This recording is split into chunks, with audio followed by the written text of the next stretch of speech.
मार्केटमधून विकत आणली, मॅन्युफॅक्चरिंग जिथं होते तिथून मी विकत आणली 5 रुपयाला.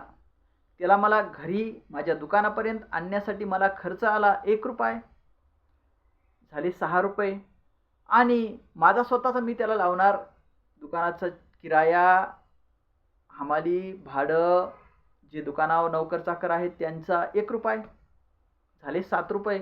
आणि माझा वैयक्तिक त्यामध्ये भांडवल लावलं. मी वेळ पाहिली, वेळेची वाट पाहिली, ती विकेपर्यंत थांबलो. त्यासाठी माझा 1 रुपया लावा, म्हणजे ती वस्तू किती पडली? 8 रुपयाला. मग मी विकणार कितीला? कदाचित 9 रुपयाला. 1 रुपया तर घेणार. बरं ठीक आहे, 8 रुपये घेऊया. याच्या खाली येणार का? नाही येणार ना, नाही येणार, बरोबर आहे. पण उदाहरण आता मी तुम्हाला शेतीचं देतो. हे झालं व्यावसायिकदृष्ट्या असणारा बिझनेस कसा चालतो त्याचं